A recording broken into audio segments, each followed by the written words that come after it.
Hi, it's Sean here with another Milton model language pattern for you to enjoy. In this pattern, I'm going to show you the power of unspecified verbs. These are words that allow you to stir feelings and emotions in the people that you're speaking to and lead them to take action, to achieve their goals, achieve their dreams, and to live those dreams right here and right now. So let's talk about what an unspecified verb is. It's a verb, it's an action word, but it's one that is designed to evoke feelings, emotions, actions, but in such a way that it's not specific. Right? So somebody might, for example, tell you to reach for a cup of coffee. Well, that's a very specified verb. You reach your hand out, you grab a cup of coffee, and that's it. Someone else might tell you to reach for your dreams or to reach for the stars. These verbs are unspecified because it doesn't really tell you how to do it. It just tells you to take action in some way that is not specified. So examples of unspecified verbs: to stir emotions. This would be distinguished from to stir a cup of coffee. To lead someone, to lead them towards their dreams. To achieve their outcomes and their goals.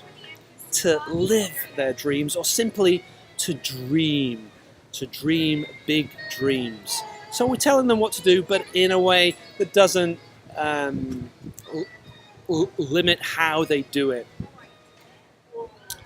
There's a couple of great stories. I love movies, and there's a couple of great movie stories which really demonstrate this idea of the unspecified verb. One is from Bag of Ants, and that's a movie about a caddy who helps a golfer to find his stroke, and it's really a metaphor about finding his swing in life, to find his swing.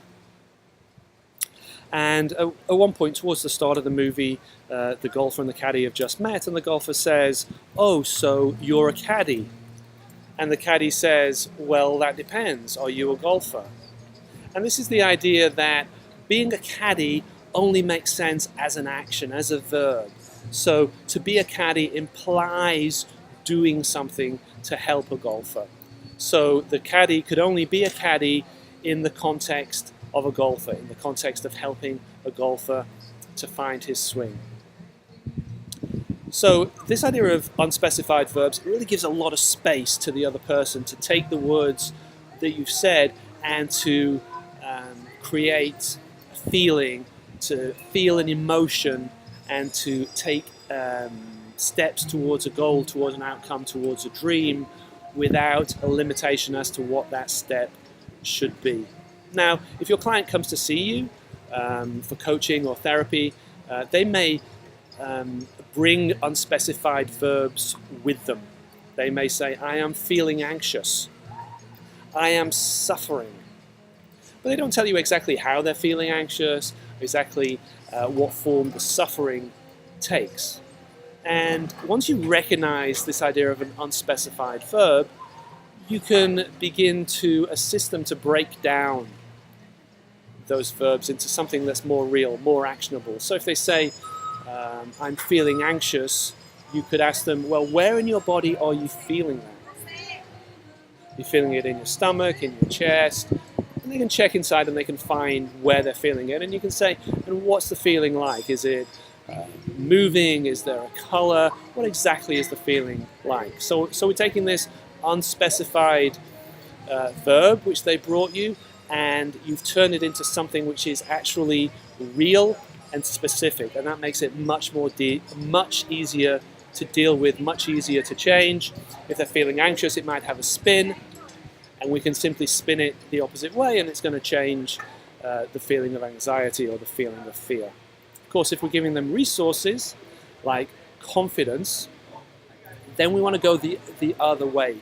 So we might start with where does that confidence start? Where do you feel it first in your body? I feel it in my chest. and then from there build up to this idea that they can feel that sense of confidence in every cell of their body in the context in which it's needed. So it's really this idea of moving up and down the abstraction chain on verbs.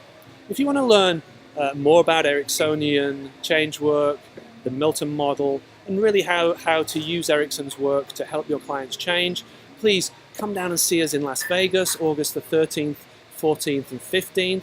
This is a pre-conference to the Hypnothoughts live conference, so stay for that as well. But come and see us for the 3 days. It's going to be a great training. Myself, Sarah Carson, and Jess Marion.